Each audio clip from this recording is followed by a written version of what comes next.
Bobby with JR16 Photography, and I'm back bringing you a new video. Gonna talk about my gear, what I use, and some business tips for you guys if you're starting off with photography and you don't know how to start, or purchase your gear and those kind of things. So just make sure you guys stay tuned. We're going to get into that video right now. Alright, so the first gear I'm going to talk about is the A6000 that I currently have in my hand. It's a wonderful camera. I bought this brand new. It's something that I like, I enjoy. It's pretty good for starting off, and I definitely recommend this camera if anybody's is going to get into photography or starting out photography and need a budget-friendly camera. But you definitely have to upgrade from the kit lens. So the next gear that I do currently use is the Nifty 50. This is the main lens I use to do all my portrait shots. It's a wonderful lens, as you can see. It's pretty sharp. I am going to post probably maybe a couple pictures, or you can just go to my Instagram. You'll be able to check out the pictures, portrait shots I've used with this lens. But I definitely recommend you guys. It's fairly cheap. You can get on eBay pretty cheap on a good deal. The next thing I do use is the 55 to 210 millimeter lens. I don't use this anymore. I only use in the beginning. I wanted a zoom lens. I didn't have this lens before I bought the 50, but this one's definitely a great option just for wildlife, taking any portraits. I mean not portraits, but any sport shots kind of stuff. It does the job. And let's see here. Now you're definitely going to need some extra batteries, especially with the A6500 and the A6000. This is one of the main drawbacks from these cameras. They got small batteries, but they're pretty inexpensive, those batteries, so definitely recommend that. If you're going to take portraits, you definitely need a speed light. You just got to have it. This speed light going to cost me about $65 to $70 on Amazon. I just use a speed light. I don't use TTL or anything like that. It's pretty great. It works great for me. It's worked great for my pictures, but I am going to upgrade to a strobe. That's definitely going to improve my quality. I'll be able to take pictures just about any time of the day. But this is a good alternative, a pretty cheap way to start off with my with portraits.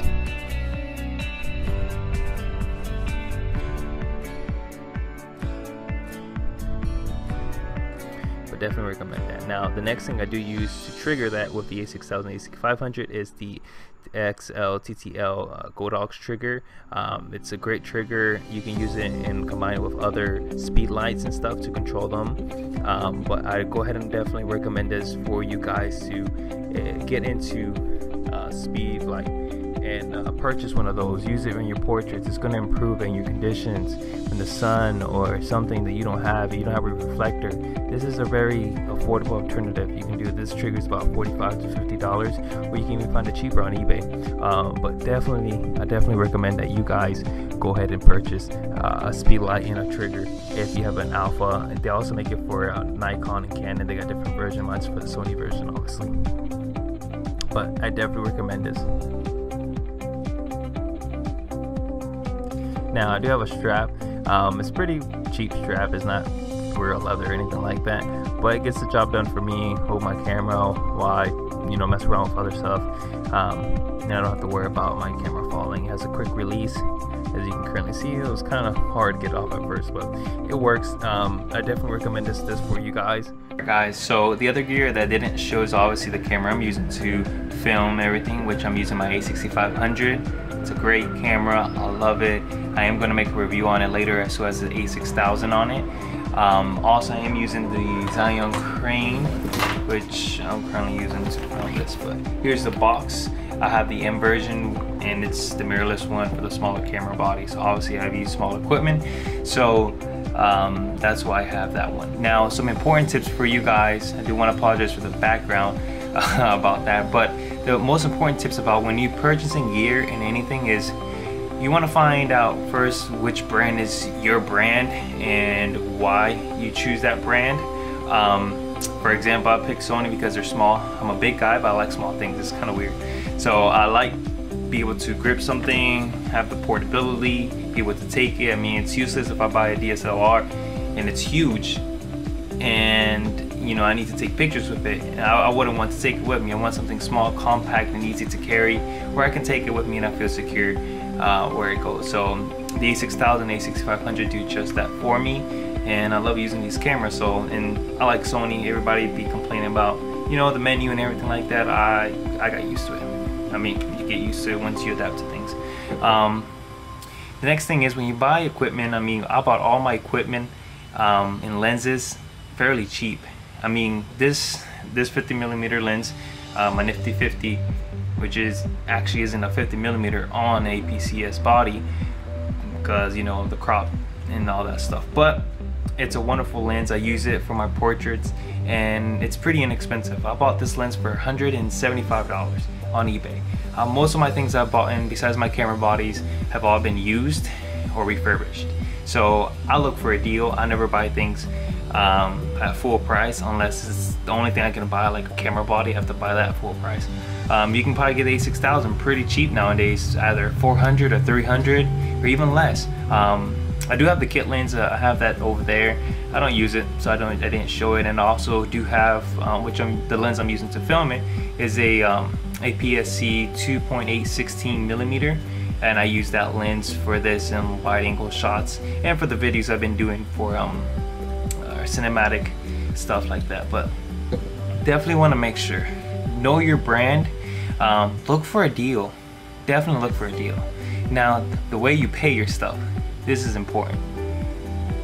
Use cash. Don't use credit. Don't use credit unless you already have the cash and you just want to use it for convenience to earn points or rewards or whatever like that, then that's fine, but as long as you got the cash. But if you're going to use a credit card and expect to, I'm going to buy this, take some pictures and get my money back, it ain't going to happen like that. It ain't going to happen. Unless you already got them lined up and they already prepaid you, and that's the same way, you know, having cash. Now you just got to deliver the service. Well, like I said, buy cash. If you buy credit and you're wanting to start a business, you're gonna be stressed out from the beginning. So if you spend, let's say you're this one person that you just want the best of everything. You buy a camera body. Let's say you get the full frame mirrorless camera like the A7R2, and you decide to buy the full frame 85mm 1.8 lens, which is about $700. Now you got the A7R2, that's about $2,700. You just spend so much money, over $3,000 on two things, and you got no business at all. So my recommendation, start small, start small, but buy the things, like buy them cash, so you don't got to worry about paying it back. If anything, you can decide to sell it off for anything. And another key factor is to remember is when you buy cash, depreciation starts to, you know, happen. So what does that mean? Does that mean, well, as soon as you buy credit and it takes you like 2 years to pay, well, that camera isn't worth what you just paid.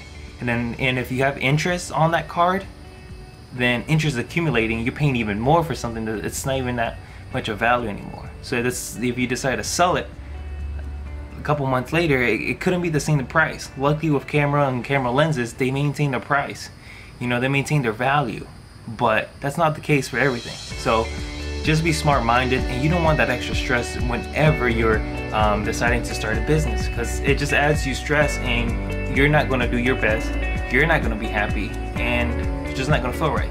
So that's definitely a smart thing to think about whenever you decide to purchase any camera, you know, and start off. So start off buying everything cash, save up. It's going to take you months and a while. I'm working up to the camera body I want.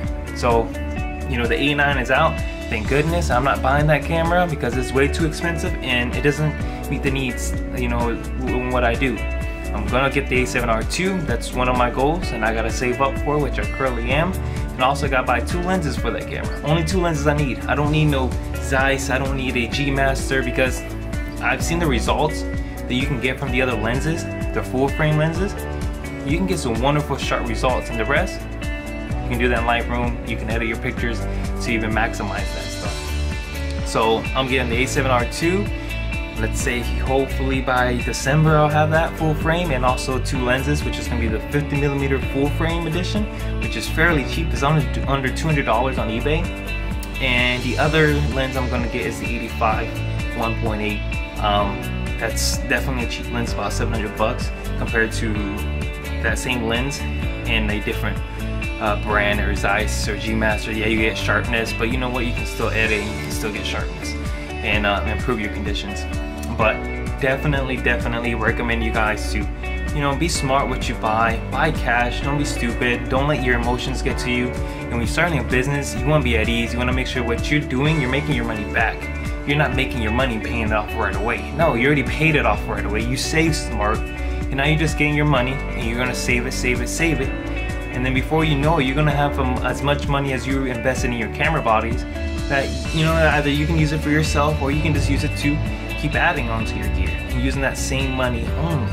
So be smart, you guys. I know everybody, life circumstances is different. You may have kids and whatnot, but if you're starting this as a hobby and you want to make some money off of it, do it and save it.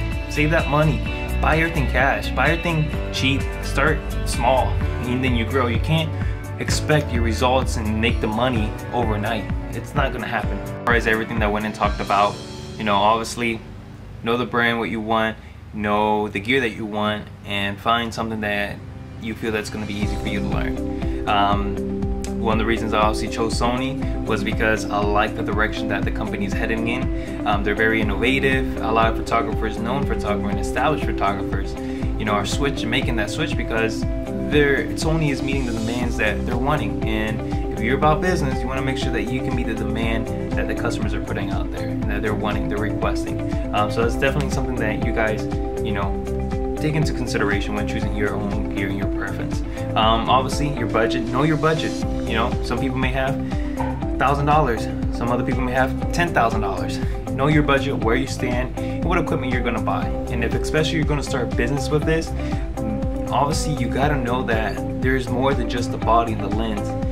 If you're going to make videos, you want a stabilizer. If you want to promote your stuff, hey, you can make shirts, business cards. You're gonna need a website. You're gonna need a domain. You're gonna need a lot of stuff, man. And you know, things are gonna get expensive pretty quick, especially if you're gonna make wonderful pictures or take wonderful pictures. You're gonna need a flash, speed light.